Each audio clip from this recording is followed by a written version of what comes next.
Olá, viva! Eu sou João Correia Gomes. O tema deste vídeo é co-living. Vivemos numa época desafiante. Com a quarta revolução industrial, irá revelar-se uma enorme revolução social, política, na ordem mundial e no próprio estilo de vida da população, que conta para a inovação e a mudança, sobretudo os jovens, com elevado conhecimento tecnológico e criativo. Para tal mudança, contribuem tecnologias como a inteligência artificial, a internet das coisas, o blockchain ou a implementação acelerada das energias renováveis face à grave crise climática. Os centros de apenas algumas das maiores cidades do mundo serão os espaços para a verdadeira criação de riqueza, onde se concentram as populações mais criativas e inovadoras, que são as que contam. As cidades que mantêm os paradigmas urbanísticos do século XX, com elevada concentração de residências próprias de classe média alta ou superior, enviando o resto da população para os subúrbios longínquos, entrarão na decadência, pois não conseguem competir neste novo mundo. Ficarão à parte do grande desenvolvimento. O co-living não é um tema novo.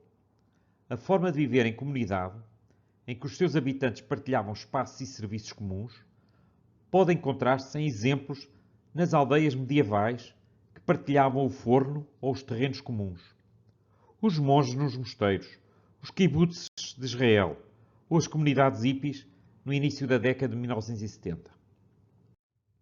O co-living torna-se uma resposta para quem quer viver nos centros efervescentes das cidades criativas e criadoras de riqueza, onde o tempo gasto em transportes é desperdício de energia e de criatividade ou conhecimento tão necessários.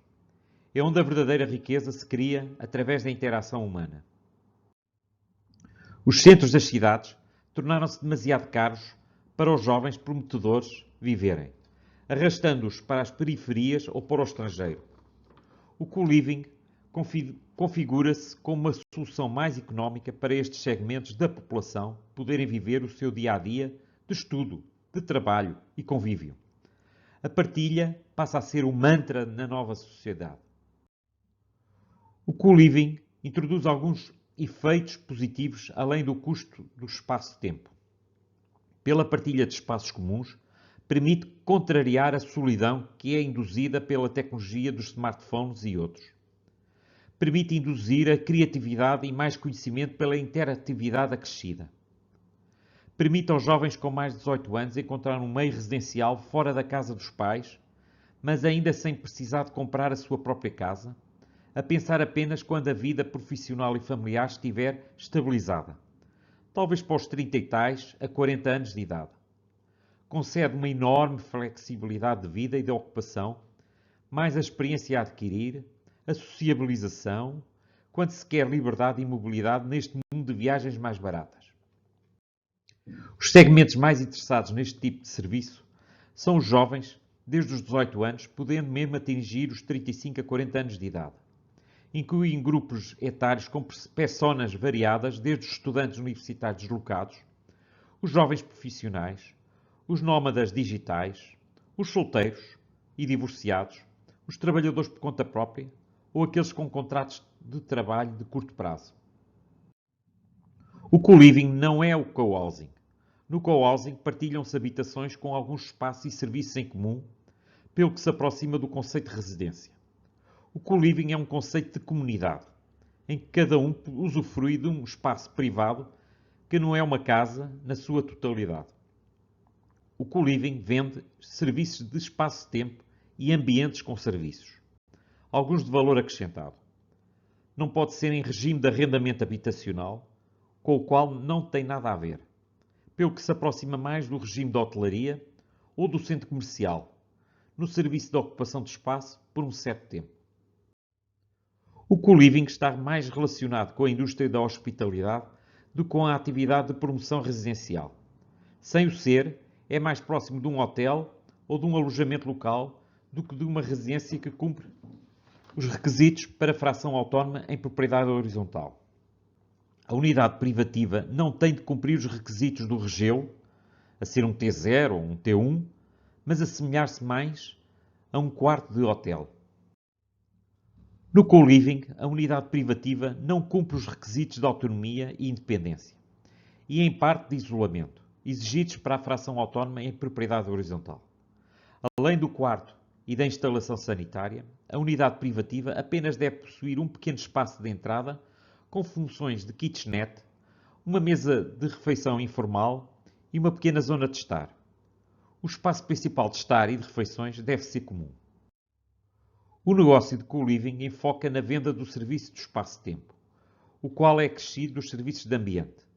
Vários tipos de conforto, como o aquecimento e o ar-condicionado, a segurança, o ambiente social, mais o fornecimento de energia e água num certo limite de consumo, mais a limpeza do espaço comum, mais a internet e a rede Wi-Fi segura. O preço não deve incluir a alimentação, a limpeza do espaço privativo, a lavandaria, o consumo extra de água ou de eletricidade, os quais são pagos à parte.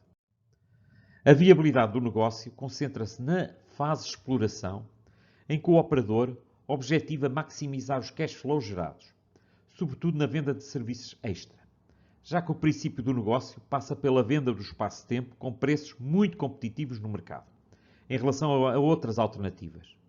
Portanto, o principal instrumento de análise é a conta de exploração do negócio, com as suas receitas afetadas pelas taxas de ocupação e com os seus custos operacionais.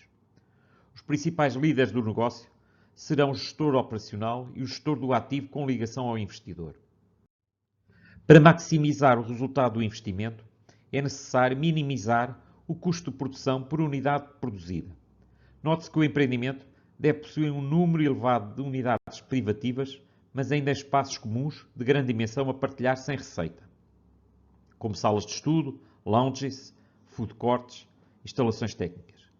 E os espaços comuns para comércio e venda de serviços como lojas, ginásio, spa, lavandaria, parque de estacionamento, etc. O plano de negócio integra duas fases distintas, com mapas de análise muito diferenciados, mas interligados.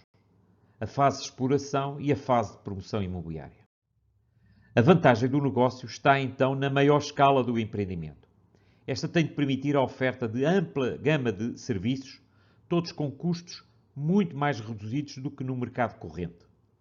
Tal pode ser conseguido pelo poder negocial do operador quando contrata prestadores de serviços externos, e aqui aproxima-se do modelo de negócio dos hipermercados, e os serviços de interesse comum podem ser o comércio, o ginásio, a saúde, o spa e outros. A escala do empreendimento, sobretudo num grande número de unidades, interessa para conseguir uma maior eficiência de custos de produção, quer pela modulação das unidades, como na massificação dos componentes aplicados, para a aplicação de métodos industrializados de construção, como para conseguir grandes descontos na compra de grandes quantidades. Estes temas são desenvolvidos no livro Uma Nova Visão sobre o Imobiliário, plataforma para a criação de riqueza no século XXI, cujo acesso para aquisição se encontra no link abaixo. Não se esqueça de subscrever o meu canal. Clique no sininho para ser notificado de mais vídeos. Obrigado!